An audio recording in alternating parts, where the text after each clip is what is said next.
शासकीय कार्यालयामध्ये कामं करून घेण्यासाठी फेऱ्या माराव्या लागतात हे सर्वश्रुत आहे. मात्र या विधानाला नागपूरचं मुख्यमंत्री जनसंपर्क कार्यालय अपवाद ठरते.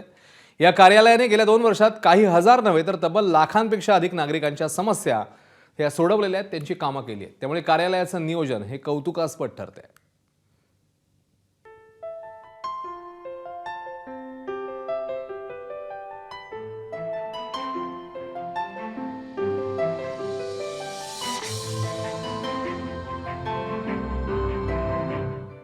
हे आहे मुख्यमंत्री देवेंद्र फडणवीसांचं नागपूरमधलं जनसंपर्क कार्यालय.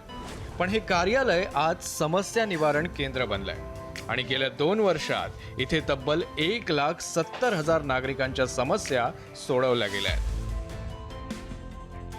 हे सर्व लोक जे आहेत ते आपापले कामं घेऊन येतात आणि गेल्या 2.5 वर्षामध्ये 1,40,000 नागपूरकरांनी या कार्यालयातून विविध सेवांचा लाभ घेतलेला आहे आणि अनेकांच्या समस्या सुटल्यामुळे कार्यालयाकडे येणाऱ्या लोकांचा, मतदारांचा ओघ जो आहे तो दिवसागणिक वाढतोय. आमच्याकडे रोज साधारणतः 150-200 लोक येतात या कार्यालयामध्ये आणि आपल्याकडे आतापर्यंत त्यांचे मोबाईल नंबर, त्यांचे नाव सगळं जे आपलं, कारण की जे कार्यालयामध्ये पाऊल टाकतो तर त्यांचे आम्ही नंबर, नाव सर्व लिहून घेतो, कारण की ते स्टार्टिंग याच्याने होतं आहे.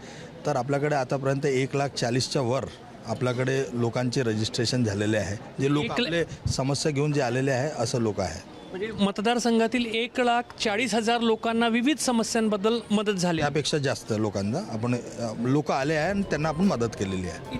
आता पाहूयात या कार्यालयाचं काम नेमकं कसं चालतं. इथे सोमवारी दिव्यांगांच्या कामांना प्राधान्य दिलं जातं. मंगळवारी वेगवेगळ्या आजारांनी ग्रस्त लोकांना शासकीय सेवांचा लाभ मिळवून दिला जातो. छोट्या मोठ्या आजारांचं चेकअप केलं जातं. बुधवारी संजय गांधी योजनेशी निगडीत कामं केली जातात. रेशनिंग आणि तहसील, जिल्हाधिकारी कार्यालयाशी संबंधित कामं बुधवारी केली जातात. तर गुरुवारी कौशल्य विकास आणि स्वयंरोजगारांसाठी तरुणांना मार्गदर्शन आणि मदत केली जाते. शुक्रवारी ज्येष्ठ नागरिकांना वेगवेगळ्या समस्यांवर समुपदेशन आणि मदत केली जाते. ज्येष्ठ नागरिक, महिला यांच्या समस्यांचं IT सेल तज्ज्ञांमार्फत निराकरण केलं जातं. तर शनिवारी न्यायालयीन आणि कायदेविषयक कामं केली जातात. पोलीस स्टेशन विषयक कामांचं यावेळी निराकरण केलं जातं. नागपुरातल्या या जनसंपर्क कार्यालयातून एका महिलेच्या पतीला कर्करोगासारख्या आजारातून सावरण्याचं बळ दिलं.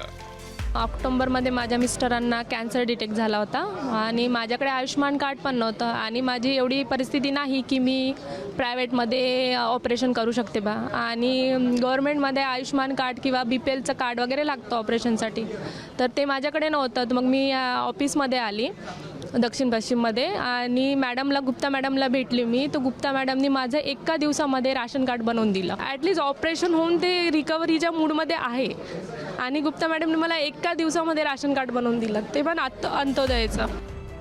जन्मतःच शारीरिक व्यंग असलेल्या सुषमा राठोड यांना समाजात सन्मानानं जगण्यासाठी या कार्यालयातून वेगवेगळ्या योजनांचा लाभ मिळवून देण्यात आला.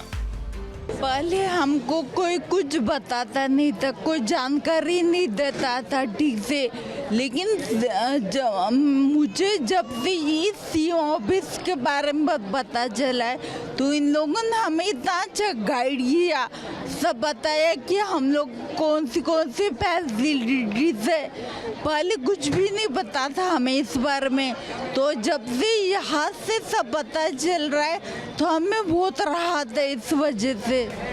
सर्वसामान्यांना नाहक न्यायालयाची पायरी चढावी लागू नये आणि त्यांच्यातील कौटुंबिक वाद आपापसात बोलून सुटावे यासाठी फडणवीसांच्या कार्यालयातील विधी आघाडीचे वकील प्रयत्न करतात.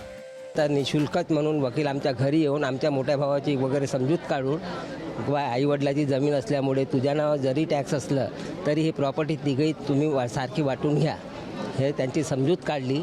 समजूत काढल्यानंतर वकील साहेबाचा खूप खूप धन्यवाद देतो मी, की घरी येऊन मला आमच्या घरच्या लोकांनाही मार्गदर्शन केलं आणि ते राजी झाले म्हणून आमची नोटरी वगैरे करून दिली मोठ्या भावानी आणि त्याच्यामुळे आम्ही आता आपल्या नावावर टॅक्स लावला आणि कोर्टात गेलो असता आमची तारीख वाढली असती, पण वकील साहेबांनी घरी येऊन सोयीस्कर मार्गदर्शन केलं मोठ्या भावांनामुळे, म्हणून आम्ही आज जे झगडे वाढले होते आता शांततेत राहत आहोत. तर काही तरुणींचे रोजगाराचं स्वप्नही फडणवीसांच्या जनसंपर्क कार्यालयाकडून पूर्ण केले जात आहे. माझं एक स्वप्न होतं की माझं स्वतःचं स्टुडिओ असावं आणि त्यासाठी फायनान्सेस आणि लोनची सुविधा जी आहे ती प्रधानमंत्री रोजगार योजनेच्या माध्यमातून मला प्राप्त झाली. मला प्रोजेक्ट बनवण्यामध्ये लोनच्या संदर्भात प्रत्येक गोष्टीची माहिती आणि बाकी सगळे डिटेल्स प्रोव्हाइड करण्यासाठी वारंवार इथल्या कार्यालयातून मला मदत झाली आणि मला ते लोन प्राप्त झालं आणि माझं स्टुडिओ झालं. त्यामुळे आजच्या घडीला नागपुरातलं हे मुख्यमंत्र्यांचं कार्यालय नागरिकांचं कामच करत नाही, तर त्यांच्या आयुष्यातही मोठे आणि सकारात्मक बदल घडवून आणण्यात महत्त्वाची भूमिका बजावत आहे. रजत वशिष्ठ, ABP माझा, मुंबई.